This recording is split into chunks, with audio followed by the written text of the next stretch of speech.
I wanted to talk a little bit about using the markers and colored pencils on top of the markers for your second project, the rendering of the second project. I do have some information on that in my PDF, but I wanted to take one small area and develop it through with markers first and then the range of colored pencils that I've suggested. We're going to use up to 4, and that would be black and white, and most probably cream and dark umber colored pencils over the markers. I've got some Prismacolor markers, and I like to use the thick tip, the broad tip like that, and not this little pointy one so much. So half the time it was like 50% of the time I was opening the wrong side anyway. So I put this on the fat tip so I'll know which one that I want to open. Good trick. So if you want to try that.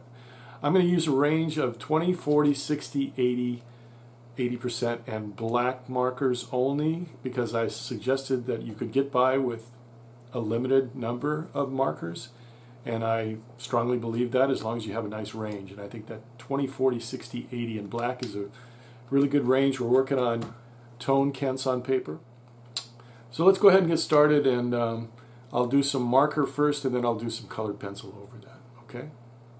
Great. So I've got some areas that are already developed in marker, but there's enough here that hasn't been, so that I can give you a pretty good idea about how I would start an area and continue on through. So I'm using the 2, and by the time I finish with the 2, you probably won't even see it. I usually do, unless I've got some strokes that are going in a certain direction, like these are, I'm going around the reflections within the vessel. Then I'm going to use usually circular strokes. I'll definitely use some circular strokes in here. And this is my 2. It's going to dry really light, so I want a foundation. I'll leave a little bit of a highlight there. What this will do is it'll allow me to work my next value into that, and I'll show you how I would do that. I want to get a nice gradation, so I'm going to do a little blending. This is my 4, this is my 2 that I just used. I'm pulling a little bit of the 4 onto that 2, and when it's wet like that, you can easily bring it in and blend it in pretty well. I'm going to put colored pencil over this later, but I want to do my best to try to get that gradation to work pretty well. I want to be consistent. My light source is coming from this direction, right here, upper left corner.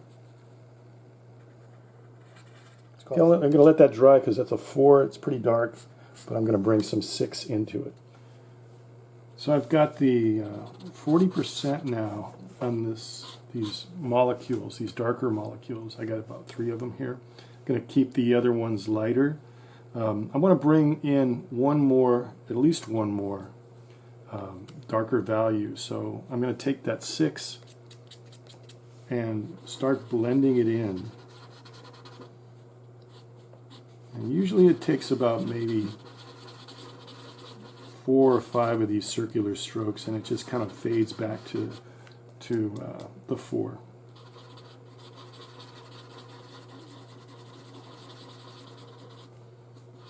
And then when I've got enough of that liquid there,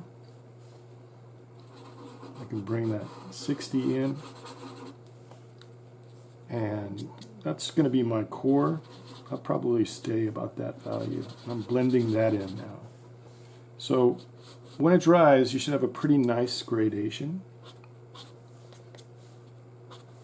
And again, I'm using my reference, and I'm trying to stay just with the fat tip. It's got a nice point to it.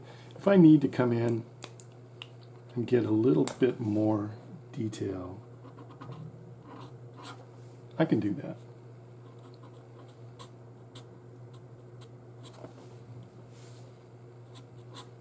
But I like to use the fat tip as much as possible.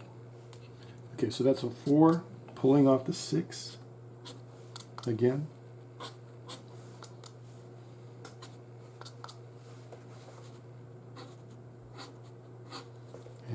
bringing in a little bit of 6 here. Well, it's still a little damp. So just to continue on with this vessel, because I wanted to make that darker, I'm going to start off with the 2, which is very light, and I'm going to go ahead and create my lightest value besides the paper. What I'm trying to do here is create a foundation for the colored pencil later. It's like glazed painting. And what I'm doing with the 2 is coming in and starting my gradation with the lightest. So that sets a foundation for my 40. So I'm going to ease into that with the 20 and the 40.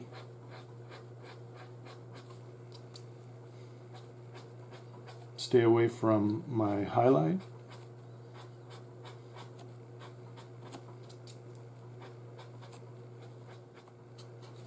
And I'm going to probably bring some of it in here. My light source is coming this direction, so I want that cut edge of the vessel to stay pretty light.